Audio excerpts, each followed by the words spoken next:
الحمد لله نحمده ونستعينه ونستغفره ونؤمن به ونتوكل عليه ونعوذ بالله من شرور أنفسنا ومن سيئات أعمالنا من يهده الله فلا مضل له ومن يضلله فلا هادي له ونشهد أن لا إله إلا الله وحده لا شريك له ونشهد أن سيدنا ومولانا محمدا عبده ورسوله صلى الله تعالى عليه وعلى آله وأصحابه وبارك وسلم تسليما كثيرا كثيرا أما بعد فأعوذ بالله من الشيطان الرجيم بسم الله الرحمن الرحيم إن الصلاة تنهى عن الفحشاء والمنكر ولذكر الله أكبر وقال رسول الله صلى الله تعالى عليه وسلم الصلاة عماد الدين وقال رسول الله صلى الله عليه وسلم لا صلاة إلا بحضور القلب أو كما قال رسول الله صلى الله تعالى عليه وسلم صدق الله العظيم وصدق رسوله النبي الكريم ونحن على ذلك من الشاهدين والشاكرين আল্লাহ পাক আমাদের জিন্দেগীর तमाम গুনাহ খাতা মাফ করে দেন। আমাদের জন্য আল্লাহ পাক জান্নাতুল ফেরদাউস মঞ্জুর ফরমান। যেখানে থাকি, যে অবস্থাতে থাকি, আল্লাহকে নিয়ে বেঁচে থাকা এবং দুনিয়া থেকে যখন যাওয়ার মুহূর্ত আসবে আল্লাহকে নিয়ে যেন আমরা কবরে যেতে পারি, আল্লাহ সেই হায়াত আমাদের সকলের জন্য মঞ্জুর ফরমান। আমার মুসলমান ভাইয়েরা, নামাজ আমাদের দ্বীনের একটা স্তম্ভ। নামাজ হলো জান্নাতের চাবি, নামাজ হলো ইসলামের বুনিয়াদ, নামাজ হলো নামাজির সাথে আল্লাহর সাথে গোপনে হাম কালামি আলাপচারিতার আজিমুসান এক মাধ্যম। দুনিয়াতে সব প্রিয় মানুষ তার প্রিয় মানুষের সাথে নিবিড়ে নির্জনে মিলতে চায় এবং এটা তার কাছে একটা প্রিয় বস্তু, যে প্রিয়জনের সাথে নিবিড়ে মিলা, নিবিড়ে কথাবার্তা বলা, নিবিড়ে হাম কালামি করা। তো আল্লাহর সাথে বান্দার প্রাইভেসিতে মিলার, প্রাইভেসিতে কথাবার্তা বলার গুরুত্বপূর্ণ একটা আমল হলো এই নামাজ। নামাজ হলো আমাদের দ্বীনের বুনিয়াদি এক বস্তু। যার জীবনে নামাজ নাই তার কিছুই নেই।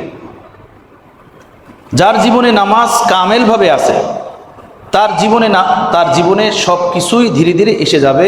যদিও বাহ্যিকভাবে কোনো কাজে বা কোনো ক্ষেত্রে তার ত্রুটি থাকে, সেই ত্রুটি থাকবে না, সেটাও তার দূর হয়ে যাবে যদি নামাজ তার জীবনে পূর্ণ থাকে, কামেল থাকে। রসুল পাক সাল্লাল্লাহু আলাইহি ওয়াসাল্লাম হিজরত করে যখন মদিনাতে গেলেন, তো তায়েফের ওই সকল লোক যারা প্রিয় রসুল সাল্লাল্লাহু আলাইহি সাল্লামের উপরে পাথর নিক্ষেপ করেছিল, প্রিয় রসুল যখন দাওয়াত নিয়ে তায়েফে গিয়েছিলেন, আর তায়েফের যেই গোত্রের লোকেরা প্রিয় নবীর উপরে পাথর নিক্ষেপ করেছিল, সাকিফ গোত্রের লোকেরা, আল্লাহ নবী হিজরত করে মদিনাতে যাওয়ার পরে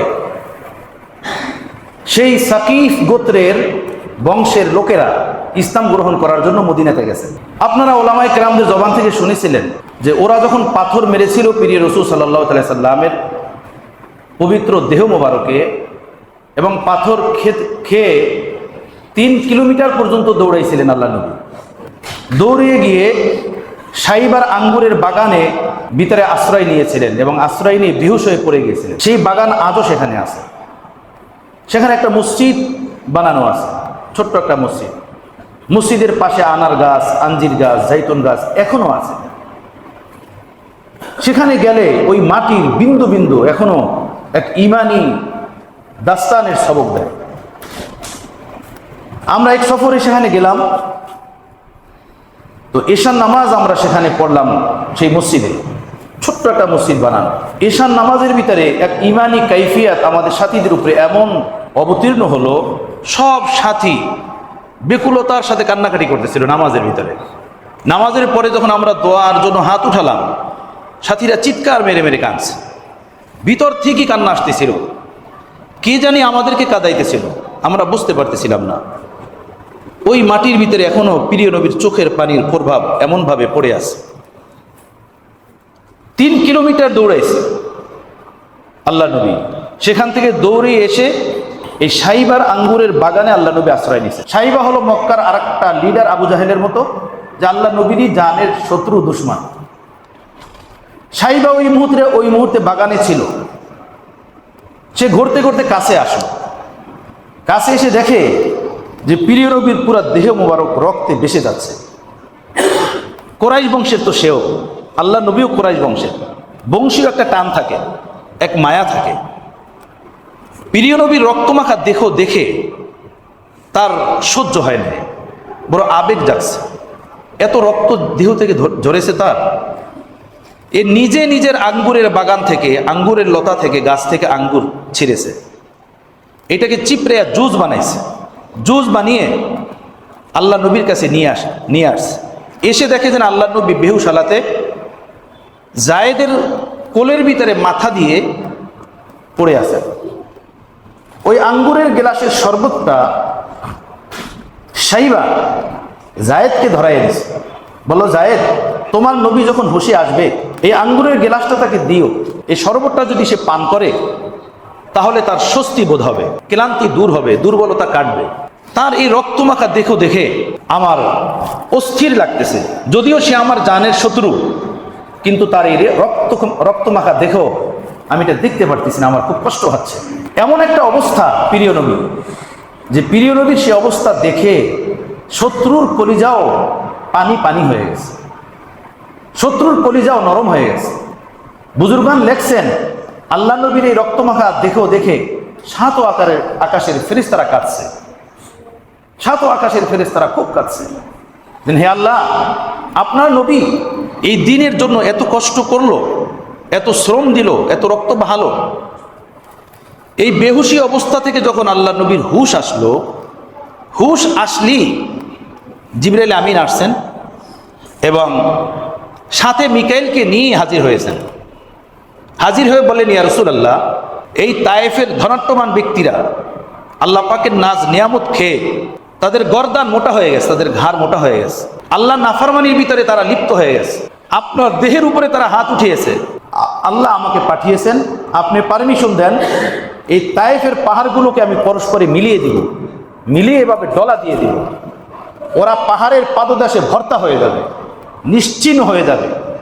কওমে সামুদ এবং আদের লোকেরা যেভাবে চিরতরে শেষ হয়ে গিয়েছে, ওরা এভাবে শেষ হয়ে যাবে, ওদের নামও নিশানি থাকবে না। আপনি পারমিশন দেন, আপনার পারমিশনের জন্য আমরা এসেছি। প্রিয় রাসূল সাল্লাল্লাহু আলাইহি ওয়াসাল্লাম ওই মুহূর্তে দোয়া করলেন, আল্লাহুম্মা ইহদি সাকিফান ওয়াতি বিহিম।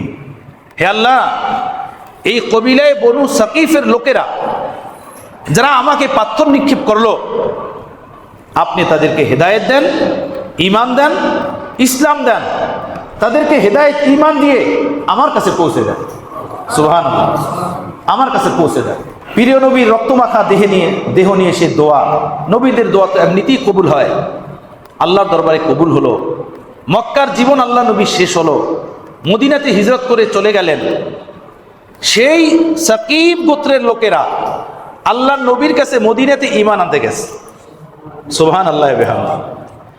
তারা যখন আল্লাহ নবীর দরবারে ঈমান আনার জন্য হাজির হলো, আল্লাহ নবী তাদেরকে দেখে চিনতে পারলেন, বুঝতে পারলেন।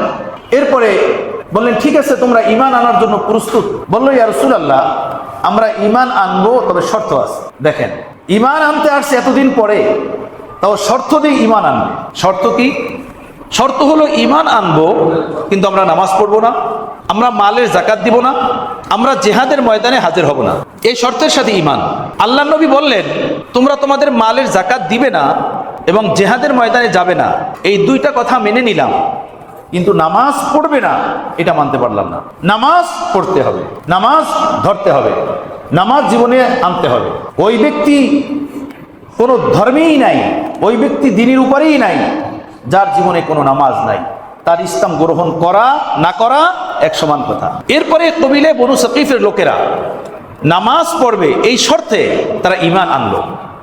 হযরতে জাবের রাদিয়াল্লাহু তাআলা আনহু বলেন, যে আমি আল্লাহ নবীর মুখ থেকে শুনলাম যে ওরা যখন ঈমান গ্রহণ করবে, কালিমা পড়বে আর নামাজ পড়বে, তো কালিমা ও নামাজের বরকতে ওরা মালের যাকাতও দিবে এবং ওরা জিহাদের ময়দানেও যাবে, দ্বীনের সব কাজ ওরা করবে। এজন্য আল্লাহ নবী সাল্লাল্লাহু আলাইহি সাল্লাম বলেন, যার নামাজ নাই তার কোনো দ্বীনই নাই, তার ভিতরে কোনো দ্বীনই নাই, তার ভিতরে ইসলামই নাই, ইসলামের কোনো গন্ধই নাই। আপনি বুঝুন, ওই লোকেরা যারা পাথর নিক্ষেপ করে ইসলাম গ্রহণ করার জন্য আসছে, তখন মুসলমানের কত দরকার ছিল, কত প্রয়োজন ছিল, কত জরুরত ছিল।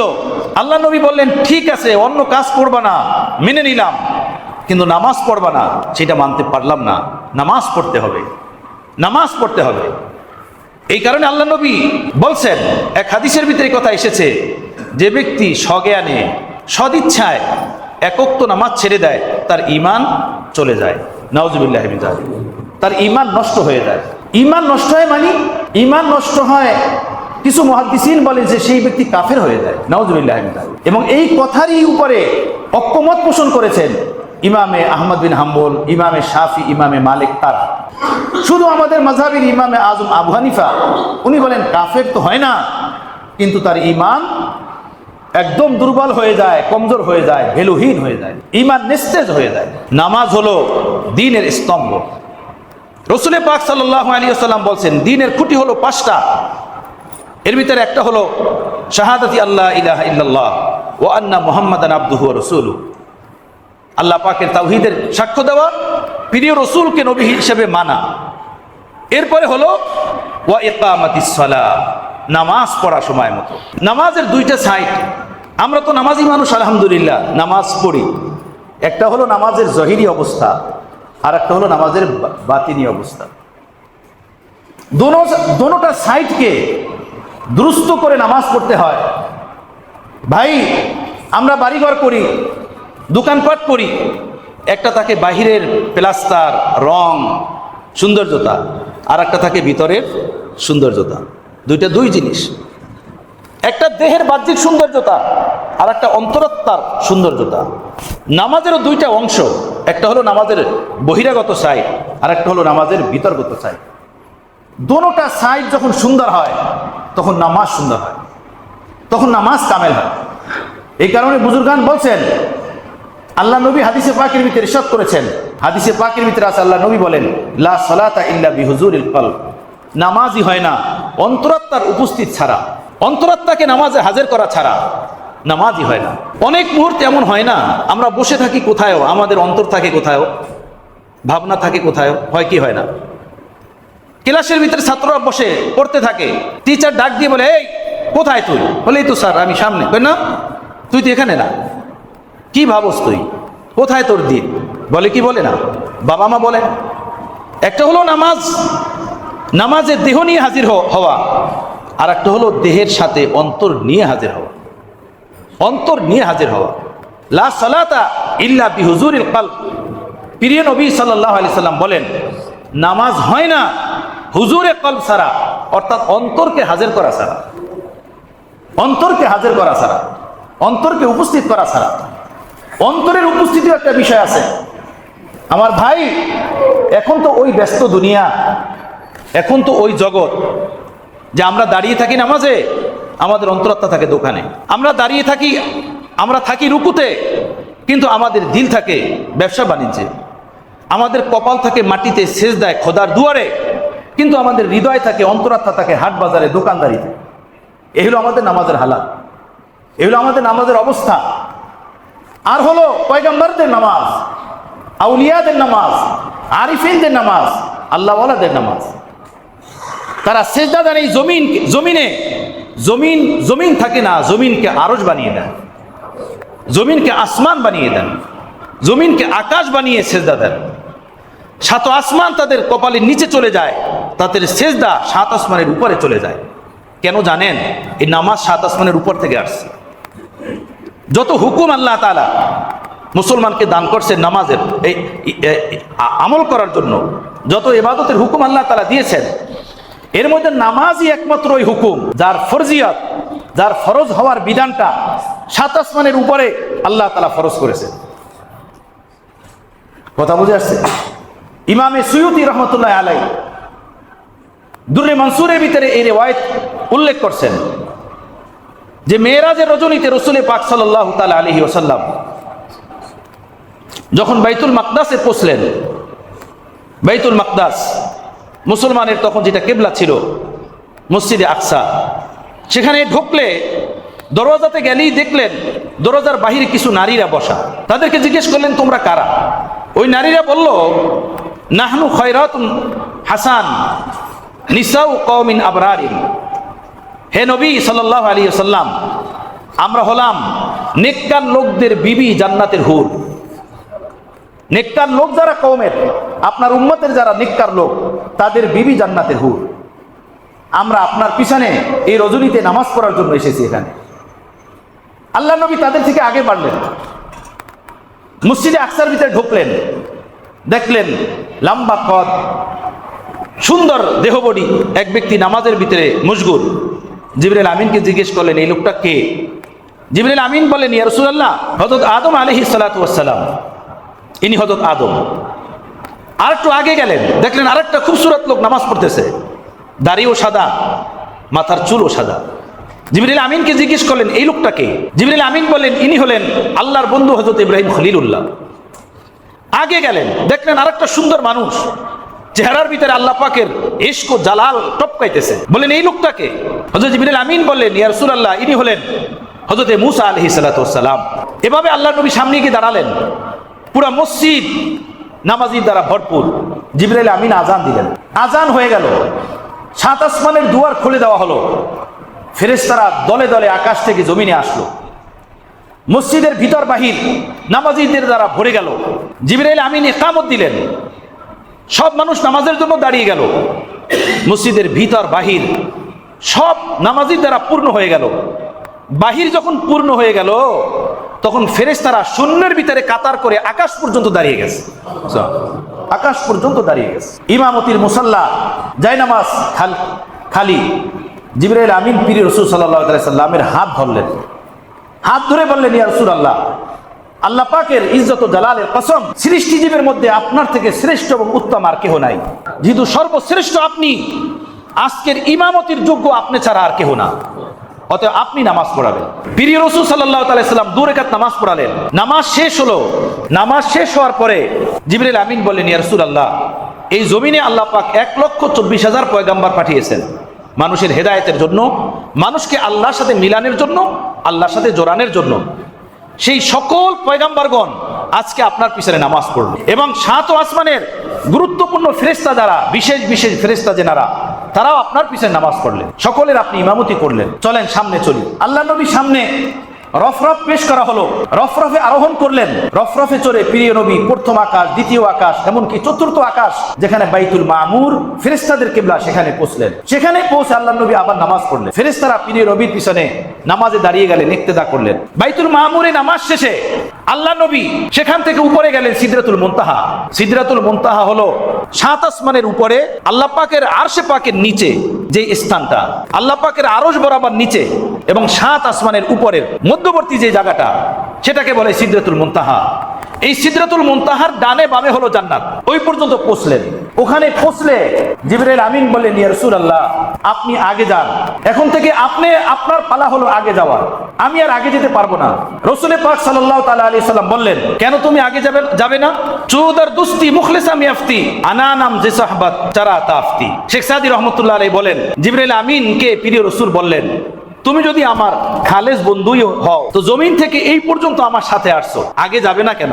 আগেও চলো। তো জিবরাইল আমিন বললেন, ইয়া রাসূলুল্লাহ, আমি যদি আর একটা চুল পরিমাণ আগে যাই, একটা চুল পরিমাণ আগে বাড়ি, একটা চুল পরিমাণ আগে অগ্রসর হই, তো তাজাল্লি হক, আল্লাহ পাকের নূর ও তাজাল্লি আমার ডানাকে পুরে সারখার করে দিবে। আগে আমার যাওয়ার আর জায়গা না, আপনি যান। কুদরতে হকের কারিশমা প্রিয় নবী সাল্লাল্লাহু আলাইহি সাল্লামকে খাতিরুল কুদুসে নিয়ে গেলেন।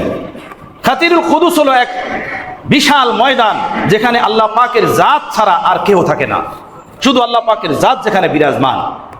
সেখানে আল্লাহ নবী যখন পৌঁছলেন, আল্লাহ পাকের এই নাজ নিয়ামত, এই করুণা, এই মেহেরবানি, এই দয়া দেখে আল্লাহ নবীর জবান থেকে বের হয়ে গেল, আত্তাহিয়াতু লিল্লাহি ওয়াসসালাওয়াতু ওয়াত-তাইয়্যিবাত। হে মহান আল্লাহ, আমার কওলি, আমার ফি'লি, আমার মালি, অর্থাৎ আমার সকল প্রকার বন্দিগি একমাত্র আপনার জন্য কুরবান, আপনার কদমে উৎসর্গ। আল্লাহ তাআলা ডাক দিয়ে বললেন, আসসালামু আলাইকা আইয়ুহান নবী ওয়া রাহমাতুল্লাহি ওয়া বারাকাতুহু। হে নবী, আপনার উপরে আপনার পূর্বর রহমত, বরকত, শান্তি বর্ষিত হোক। আপনার পূর্বর সালামতি নিয়ে, শান্তি নিয়ে, রহমত নিয়ে, বরকত নিয়ে আপনি বেঁচে থাকেন। এরপরে আল্লাহ নবী সাল্লাল্লাহু আলাইহি সাল্লাম সেখানে উম্মতের জন্য দোয়া করলেন, আসসালামু আলাইনা ওয়া আলা ইবাদিল্লাহিস সালিহিন। হে আল্লাহ, আপনার এই শান্তি, রহমত, বরকত শুধু আমার উপরেই না, এটা যেন আমার সকল উম্মতের উপরে এসে যায়, সকল উম্মত এটা পেয়ে যায়, সকল উম্মতের উপরে এটা অবতীর্ণ হয়। এরপরে আল্লাহ তাআলা প্রিয় রাসূল সাল্লাল্লাহু আলাইহি সাল্লামকে বললেন, আমার এই রহমত, শান্তি, বরকত পাওয়ার জন্য আমি আপনার উম্মতকে আমল দিতেছি, সেটা হলো আপনার উম্মত যেন 50 ওয়াক্ত নামাজ প্রতিদিন পড়ে। প্রিয় নবী সাল্লাল্লাহু আলাইহি সাল্লাম আল্লাহ পাকের দিদার ও তাজাল্লিতে এমনভাবে ডুবা ছিলেন, 50 ওয়াক্ত কেন, তখন যদি প্রিয় নবীকে বলা হতো 100 ওয়াক্ত নামাজ আপনার উম্মতের পড়তে হবে, আল্লাহ নবী সেইটাও মেনে নিতেন। 50 ওয়াক্ত নামাজ পেলেন, জমিনে ফিরে আসতেছেন, হযরতে মূসার সাথে দেখা, এই ঘটনা আপনারা বারবার শুনছেন হয়তো। হযরতে মূসা বলছেন, হে নবী, আমার উম্মতের লোকেরা 2 ওয়াক্ত নামাজও ঠিক মতো পড়ে নাই। আমার উম্মতকে 2 ওয়াক্ত নামাজ পড়তে বলা হয়েছিল, তারা 2 ওয়াক্ত নামাজ পড়ে নাই, তারা 2 ওয়াক্ত নামাজ ঠিক মতো ইহতেমাম করে নাই। আপনার উম্মত কিভাবে 50 ওয়াক্ত পড়বে? এটা তাদের জন্য কষ্ট হয়ে যাবে। আপনি আল্লাহর কাছে আবেদন করেন কমানে।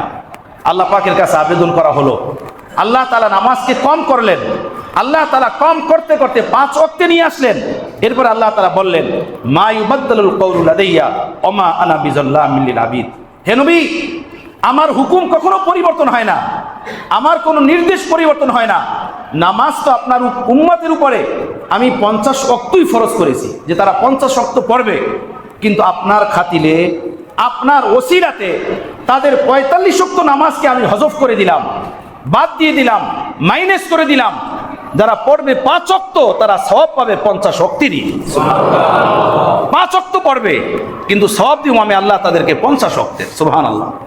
আমার ভাইরা, এই নামাজ বলতেছিলাম, এই নামাজ ওই নামাজ যেটা 7 আসমানের উপরে সেই খতিরুল কুদুসে আল্লাহ তাআলা ফরজ করেছেন। এছাড়া অন্য বিধান, অন্য আমল আমরা যেগুলো করি সব এই জমিনের ভিতরে ফরজ হয়েছে। রোজা, হজ, যাকাত, অন্যান্য আহকামাত জিবরাইলের মাধ্যমে আল্লাহ তাআলা জমিনে ফরজ করেছেন। আর নামাজ ওই আমল যেটা আল্লাহ পাক 7 আসমানের উপরে ফরজ করেছেন। এই কারণে রাসূল পাক সাল্লাল্লাহু আলাইহি সাল্লাম বলছেন যে ওই ব্যক্তির ভিতরে দ্বীনই নাই, ওই ব্যক্তির ভিতরে ইসলামই নাই যার ভিতরে নামাজ নাই। যার ভিতরে নামাজ নাই তার ভিতরে দ্বীন নাই, তার ভিতরে ইসলাম নাই। তো নামাজের 2টা অবস্থা, একটা হলো জহিরি অবস্থা আর একটা হলো বাতিনি অবস্থা। জহিরি অবস্থাটা হলো এই, আল্লাহ নবী জহিরি অবস্থা সম্পর্কে বলছেন, সল্লু কামা রাআইতুমুনি উসাল্লি, তোমরা নামাজ পড়ো যেভাবে আমাকে নামাজ পড়তে দেখেছো। আমাকে যেভাবে দেখেছো সেভাবে নামাজ পড়ো। আমার ভাইরা, আপনারা আর্মিদের ট্রেনিং দেখেছেন কখনো? আমরা এই পোস্তকলা ব্রিজের নিচে ক্যাম্পাস, আমরা এখানে মাঝে মাঝে আসতাম আমাদের ছোট্টবেলাতে। কখনো আসলে দেখতাম যে ওখানে ট্রেনিং হয়। আর্মি যারা অফিসার তাদের হাতে ব্যাট থাকে, ওই ট্রেনিংয়ের সময় যদি হাত পাও একটু উল্টা হয় সাথে সাথে বাড়ি লাগায় তাদের উপরে, এই বাড়ি দেয়, ঠাস ঠাস বাড়ি লাগায়। কথা বুঝতেছেন? যে হাত তুমি এভাবে উঠালে কেন, পাও এতটা ছড়ালো কেন, এতটা তুমি আগে বাড়লে কেন? নামাজের একটা জহিরি অবস্থা আছে। শুধু সেজদা দিলেই সেজদা হয় না, রুকু দিলেই রুকু হয় না, দাঁড়ালেই দাঁড়ানো হয় না। আল্লাহ নবী বলছেন, সল্লু কামা রাআইতুমুনি উসাল্লি। এটা জহিরি অবস্থা, বাহ্যিক অবস্থা সম্পর্কে। তোমরা নামাজ পড়ো যেভাবে আমাকে নামাজ পড়তে দেখেছো। আমি যেভাবে নামাজ পড়ি, আমি যেভাবে হাত বাঁধি, আমি যেভাবে দাঁড়াই, আমি যেভাবে রুকু করি, আমি যেভাবে 2 সেজদার মাঝে বসি, আমি যেভাবে সেজদা করি, তোমরা সেভাবে সেজদা করবে, তোমরা সেভাবে নামাজ পড়বে। প্রিয় রাসূল সাল্লাল্লাহু আলাইহি সাল্লাম এভাবে মসজিদ নববীর এই মেম্বার আজকেও সেখানে আছে, যে মেম্বার প্রিয় রাসূল সাল্লাল্লাহু আলাইহি সাল্লামের জমানাতে ছিল, পাথর দিয়ে বানানো, আজকেও উপরে পাথরের টাইলস লাগানো আছে। এই মেম্বারে দাঁড়িয়ে আপনারা যেভাবে বসে আছেন আমার সামনে, প্রিয় নবী সাহাবা ইকরামদেরকে এভাবে ডাকছেন, কাছে আসো, কাছে আসো, গভীরভাবে দেখো, নিবিড়ভাবে দেখো আমি কিভাবে দাঁড়াই, আমি কিভাবে হাত বাঁধি, আমি কিভাবে রুকু করি, আমি কিভাবে সেজদা করি, আমাকে গভীরভাবে দেখো, আমাকে ফলো করো। একটা দিন আসবে আমি থাকবো না, লোকেরা ইসলাম শেখার জন্য তোমাদের কাছে দূর দূর থেকে আসবে, তো আমার এই শিখানো ইসলাম যেন তাদেরকে হাতে কলমে শিখাতে পারো। আমার ভাইয়েরা, কোনো মানুষ সাঁতার যদি শেখে বইয়ের থেকে, কিতাব থেকে, কোনো কিতাব থেকে পড়ে সাঁতার শেখে, আর সেই কিতাব থেকে সাঁতার শিখা যদি সাঁতার দেওয়ার জন্য নদীতে বা পুকুরে নামে, সাঁতরাতে পারবে তো বলেন নাকি? পারবে? নিজেও ডুববে, বইও ডুববে। কেউ যদি কিতাবে পড়ে সাঁতার এভাবে কাটতে হয়, আর সে নিজে ওই পয়েন্টগুলো শেখার পরে নদীতে কিংবা পুকুরে চলে যায় যে আমি এভাবে সাঁতার কাটবো, তো ওই বইও ডুববে আর সে নিজেও ডুববে। কিন্তু বই পড়ে নাই, হাতে কলমে কোনো ব্যক্তির কাছে যদি কিছুদিন সাঁতার শেখে, 2-4 দিন হাত পাও মারে, তাহলে সাঁতার সে শিখে যাবে। নামাজ, ইসলাম, দ্বীন, এটা শুধু বই পুস্তক থেকে পড়লে হয় না, বই পুস্তক থেকে, কিতাব থেকে পড়লে, হাদিস থেকে পড়লে আসে না, এটা দ্বীনওয়ালা মানুষের কাছ থেকে শিখতে হয়। যাদের দ্বীন আছে, ইসলাম আছে, যাদের ভিতরে নামাজ আছে, সেই নামাজ যে নামাজ রসুলের ভিতরে ছিল, যাদের আদর্শ সেই আদর্শ যা রসুলের ভিতরে ছিল, যাদের আখলাক সেই আখলাক যা প্রিয় নবীর ভিতরে ছিল, এগুলো শিখতে হয়। দুনিয়ার প্রতিটা কাজ শিখতে হয়। একটা নৌকা তার বৈঠা মানুষ ধরতে পারে না শিখা ছাড়া, চালাইতে পারে না। একটা রিক্সা চালাতে পারে না শিখা ছাড়া। একটা দর্জিগিরি কাজের সুই, সে সুইয়ের ভিতরে সুতা ঢুকাইতে পারে না শিখা ছাড়া। দ্বীন, ইসলাম এত সহজ জিনিস যে আমি বই থেকে পড়েই শিখে যাব, আমি শুনবো আর শিখে যাব না। এটা শিখতে হয়, এটা আনতে হয়, হাসিল করতে হয়। এই কারণেই রাসূল পাক সাল্লাল্লাহু আলাইহি সাল্লাম বলেন, সল্লু কামা রাআইতুমুনি উসাল্লি, নামাজ পড়ো সেভাবে যেভাবে আমাকে নামাজ পড়তে দেখছো। শুধু রুকু দিলেই হবে না, আমি রুকু কিভাবে দেই, দাঁড়ালেই হবে না, আমি কিভাবে দাঁড়াই, পাও রাখলেই হবে না, আমি পাও কিভাবে রাখি, সেভাবে তোমরা নামাজ পড়ো। আমার ভাইয়েরা, মসজিদ তো বানালি সব ভর মে ইমাকে হারারত ওয়ালু নে, আল্লামা ইকবালের কবিতা। মসজিদ তো বানালি সব ভর মে ইমাকে হারারত ওয়ালু নে, মন আপনা পুরানা পাপি হে বরসু মে নামাজি না বন সকা। মসজিদ তো বড় শানদার, টাইলসওয়ালা, পাথরওয়ালা, এসিওয়ালা, ঠান্ডা বাতাসওয়ালা, কিন্তু মন যে পাপিষ্ট, সে পাপিষ্টই থেকে গেছে। নামাজ যে খেলাফে সুন্নাত, ওই খেলাফে সুন্নাতই থেকে গেছে। আমি যে মনের নামাজ পড়তাম সেই নামাজই পড়ি, আল্লাহ রসুলের নামাজ পড়ি না, দ্বীনের নামাজ পড়ি না, আল্লাহ নবীর শিখানো নামাজ পড়ি না, আমি আমার মনের নামাজ পড়ি। ওই বাবা নিয়ে আসছিলেন সাথে করে ছোট্টবেলাতে, দাদা নিয়ে আসছিলেন সাথে করে নাতিকে কোলে করে ছোট্টবেলাতে, ওই তখন যে হাত বেঁধেছিলাম সেই হাত বেঁধে এখনো নামাজ পড়ি। কোনো দিন কোনো আলেমের কাছে যাই নাই, কোনো মুফতি মুহাদ্দিসের কাছে যাই নাই, কোনো আল্লাহওয়ালার কাছে যাই নাই, দিয়ে বলি নাই দেখেন তো আমার হাত বাঁধাটা কি ঠিক আছে, আমার হাত উঠানোটা কি ঠিক আছে, আমার রুকুটা কি ঠিক আছে, আমি যে সেজদায় যাই আমার সেজদাটা কি ঠিক আছে।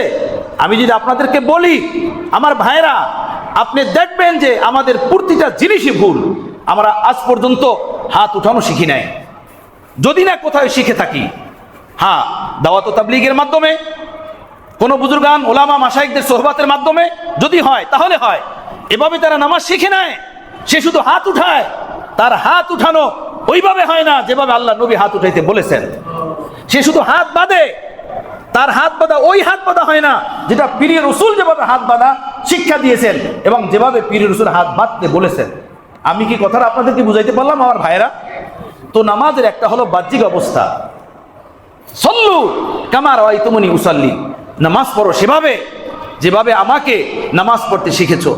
আমার ভাইয়েরা, আমার বন্ধুরা, আমার মুসলিয়ানে কিরাম, ন্যূনতম একটা কাজের জন্য এই দুনিয়াতে কোথায় আমরা গেলে ওই কাজে যে ব্যক্তি বিজ্ঞ তার কাছ থেকে আমরা পরামর্শ নেই, তার কাছ থেকে আমরা বুদ্ধি নেই, খেয়াল নেই, একটা ধারণা নেই। কি বলেন, এইটা কিভাবে করতে হবে, কিভাবে করলে পারবো, কিভাবে করলে হবে? বলুন তো, এই নামাজ একটা গুরুত্বপূর্ণ বিষয়। আজও কি কোনো আলেম, কোনো মুফতি মুহাদ্দিস বুজুর্গানে দ্বীনের কাছে আমি গেছি, গিয়ে বলছি আমার 2 রাকাত নামাজ আপনি তো দেখেন তো, আমার আত্তাহিয়াত তো ঠিক হয় কিনা, আমি উজু এভাবে করে আসছি, আমার উজুটাকে ঠিক কিনা?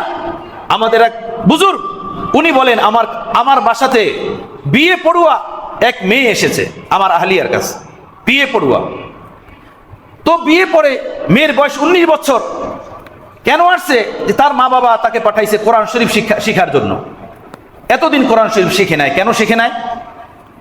দুনিয়াবি লেখাপড়া করছে, কলেজ ভার্সিটিতে লেখাপড়া করছে, কোরআন শরীফ শেখার তার সুযোগ হয় নাই। তো বাবা মা পরামর্শ করলো, মেয়ের তো বিবাহের বয়স হয়ে গেছে, বিবাহ দিব, মেয়েকে তো আমরা কোরআন শিক্ষা দেই নাই। এখন মেয়ে যদি কোরআন না পড়ে তো শ্বশুর বাড়িতে গেলে শাশুড়ি তাকে খোটা দিবে, শ্বশুর তাকে খোটা দিবে, জাল ননদ তারা খোটা দিবে যে আমাদের ভাবি তো কোরআন শরীফ পড়তে পারে না, সেজন্য কোরআন শরীফ পড়ার জন্য আমাদের ওই বুজুর্গ তার স্ত্রীর কাছে পাঠাইছে। তো গেলে তাকে বলছে যে তুমি উজু করে আসো, যা উজু করে আসো।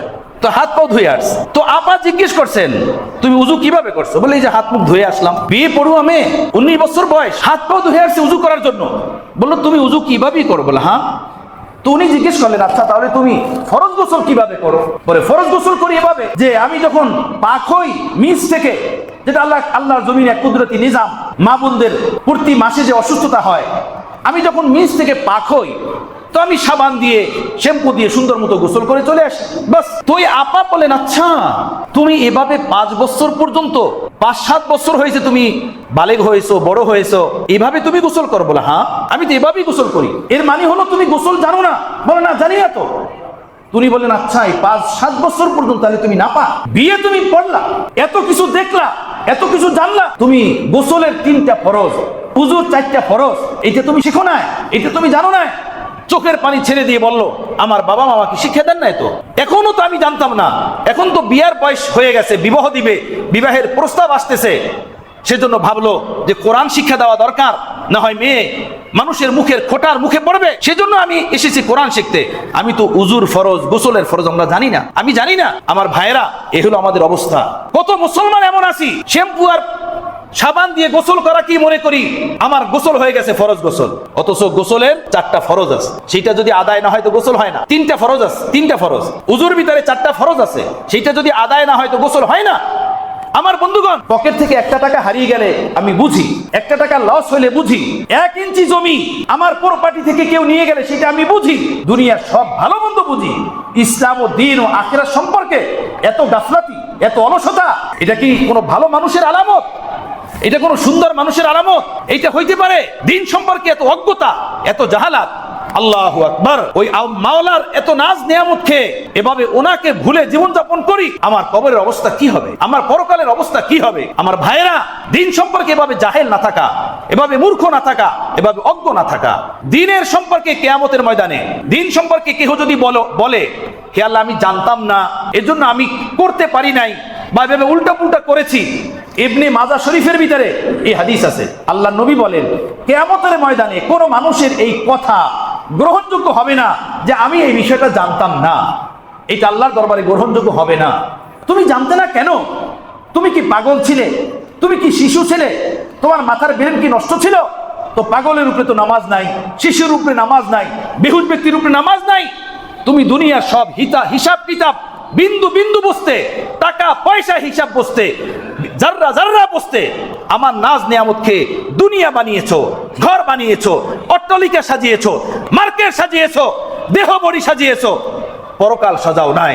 তোমার এই কথা গ্রহণযোগ্য না, যাও হটো, জাহান্নামের দিকে যাও, কোনো গ্রহণযোগ্য হবে না কিয়ামতের ময়দানে। আমার ভাইয়েরা, তো নামাজ একটা এমন বিধান, মনে করি শুধু পড়লাম আর হয়ে গেল, আল্লাহর কসম একদমই না। আল্লাহ নবী তাহলে বলতেন না সল্লু কামা রাআইতুমুনি উসাল্লি, নামাজ পড়ো সেভাবে যেভাবে আমাকে নামাজ পড়তে দেখেছো। এটা আল্লাহ নবী বলতেন না, শুধু বলতেন নামাজ পড়ো, নামাজ পড়ো, নামাজ পড়ো। শুধু এইটা বলার উপরেই ক্ষান্ত রাখেন নাই, শেষ করেন নাই আমাকে যেভাবে নামাজ পড়তে দেখেছো সেইভাবে নামাজ পড়ো, মানে এভাবে হাত দিয়ে দেখেছেন, কাছে আসো, কাছে আসো, আমার দিকে তাকাও, নজর মেলে তাকাও, দৃষ্টি খোলে তাকাও, আমাকে দেখো আমি কিভাবে দাঁড়াই, কিভাবে রুকু করি, কিভাবে সেজদা করি, আমার ইবাদত দেখো, আমার বন্দেগী দেখো, সেভাবে করো যেভাবে আমি করি। আল্লাহু আকবার।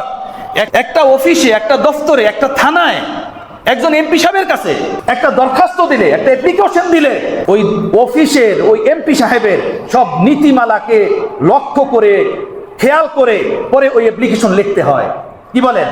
না হয় রিজেক্ট হয়ে যায়, বাদ করে দেওয়া হয়, গ্রহণ করা হয় না, ফেলে ফেলা হয়, ছুঁড়ে মারা হয় যে না অ্যাপ্লিকেশন গ্রহণযোগ্য না, এখানে অ্যাপ্লিকেশন লিখতে হলে দিতে হলে এই জিনিসগুলো অ্যাড করতে হবে, এই জিনিসগুলো দিতে হবে। আমার ভাইয়েরা, এক নেতার দরবারে, এক থানাতে, এক এমপির দরবারে, এক মন্ত্রীর অফিসে অ্যাপ্লিকেশন গ্রহণযোগ্য হয় না তার নীতিমালা ছাড়া, তার নীতিমালা ভঙ্গ করে।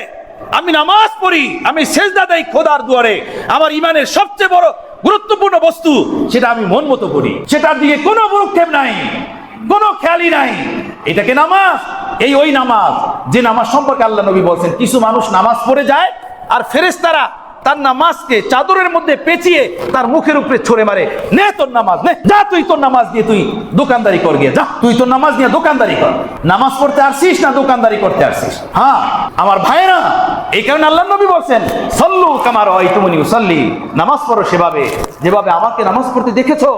নামাজ শিখতে হয়, নামাজ শিখতে হয়, শুধু নামাজ না, দ্বীনের সব গুরুত্বপূর্ণ বিষয়গুলো শিখতে হয়। আর একটা হলো নামাজের ভিতরগত অবস্থা, কলবের অবস্থা, রুহের অবস্থা, সে সম্পর্কে আল্লাহ নবী বলছেন আনতা আবুদাল্লাহা কান্নাকা তারা ফাইন লাম তাকুন তারা ফাইন্নাহু ইয়ারাক। আল্লাহর বন্দেগী সেভাবে করো যেন তুমি আল্লাহকে দেখো, আল্লাহকে দেখো। বাসা থেকে অফিসে গেছে, ছোট্ট ফুরফুরে বাবুটা সর্বদা চোখে ভাসে, বাবুটাকে হাসতে দেখে এসেছি।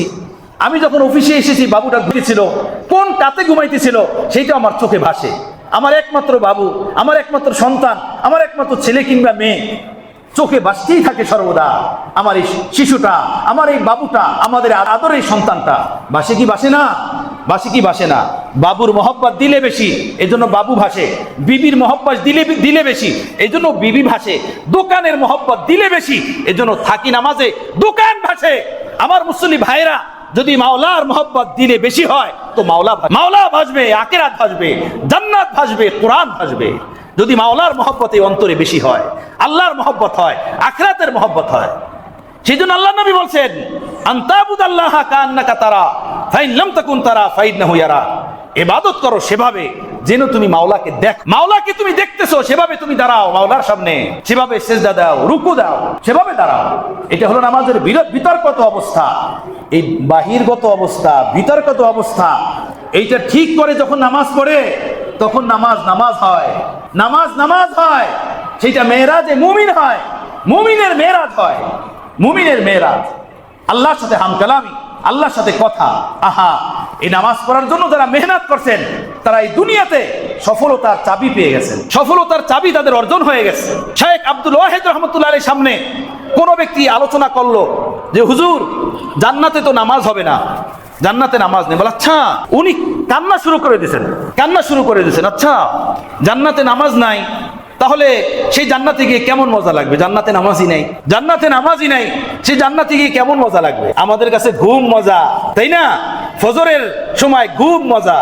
হায় নামাজি, কেউ 3 ওয়াক্তের নামাজি, কেউ 2 ওয়াক্তের নামাজি, কেউ অফিসিয়াল নামাজি, অফিসে চাকরি করে, নামাজ পড়তে গেলে 20 মিনিট কাজ করানো লাগে না, আধা ঘন্টা কাজ করানো লাগে না, মালিক ফাঁকি দেয়, হাত মুখ ধুইয়া এসিওয়ালা মসজিদে 20 মিনিট আরাম করে আসে, তাই না? নামাজি তো সে যে ফজরের কাতারেও সামনে থাকে নামাজে। আসল নামাজি সে, আসল নামাজের মায়া তার ভিতরে, আসল নামাজের মহব্বত তার ভিতরে। যখন হাতের ভিতরে টাকার বান্ডিল থাকে, টাকার বান্ডিল টেবিলের উপরে রেখে নামাজে ছুটে আসে না, আমার নামাজ আগে। আসল নামাজি সে। আমার ভাইয়েরা, দুররে মনসুরের ভিতরে এই হাদিস আছে, রাসূল পাক সাল্লাল্লাহু আলাইহি সাল্লাম বললেন আমার কাছে 3টা জিনিস বড় প্রিয়, 3টা জিনিস বড় পছন্দের। 1 নম্বর খুশবু, সুঘ্রাণ আমার কাছে বড় প্রিয়, বড় পছন্দের। 2 নম্বর নেক বিবি, ফরমাবরদার বিবি, আল্লাহওয়ালা বিবি আমার কাছে খুব পছন্দ। 3 নম্বর নামাজ আমার চোখের শীতল। নামাজ পড়লে আমি শান্তি পাই, আরাম পাই। মসজিদে নববীতে আজান হয়ে গেলে আল্লাহর নবী রূহ আত্মা এই জমিনে থাকতো না। আল্লাহর নবী নিজের বিবিদেরকে পর্যন্ত চিনতেন না, ভুলে যেতেন। বিবিরা সামনে থাকতো, আল্লাহর নবী চিনতেন না। একবারের ঘটনা বুখারী রিওয়ায়াতের ভিতর উল্লেখ আছে।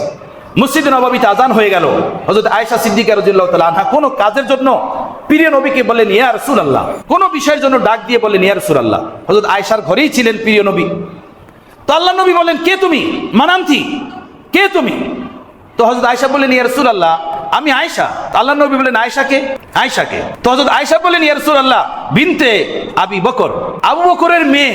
তো আল্লাহ নবী বলেন আবু বকরকে? তখন হযরত আয়েশা বলেন আবু বকর হলো ইবনে কুহাফা, কুহাফার ছেলে আবু বকর।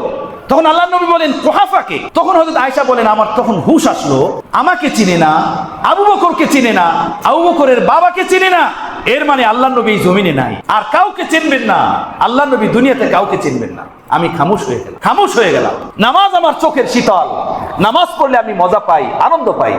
আল্লাহ নবীর জবান থেকে যখন শুনলেন আশেকে সাদেক সিদ্দিক আকবর রাদিয়াল্লাহু তাআলা আনহু, আল্লাহ নবী বলছেন আমার কাছে তিনটা জিনিস বড় প্রিয়। হযরত আবু বকর বললেন ইয়া রাসূলুল্লাহ আমার কাছেও তিন জিনিস বড় প্রিয়, বড় পছন্দের। আল্লাহ নবী বলেন কি সেই তিন জিনিস? এক নম্বর আন-নজরু ইলা ওয়াজহিক, আপনার পবিত্র চেহারার দিকে আমি তাকিয়ে থাকবো। আপনি যেখানে থাকবেন আপনার সামনে বসবো, ইয়া রাসূলুল্লাহ আপনাকে দেখতে থাকবো, আপনাকে দেখবো, আপনার নজরের দিকে তাকিয়ে থাকা, এটা আমার কাছে খুব পছন্দ, খুব প্রিয়।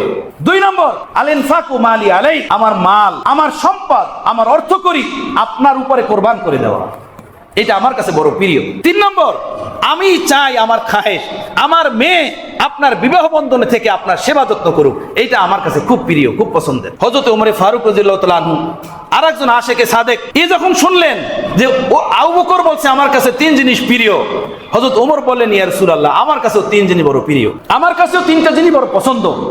এক নম্বর আমর বিল মারুফ করা, ভালো কাজের, সৎ কাজের মানুষকে আদেশ দেওয়া। দুই নম্বর নাহি আনিল মুনকার করা, অসৎ কাজ থেকে মানুষকে বারণ করা, মানুষকে বিরত রাখা।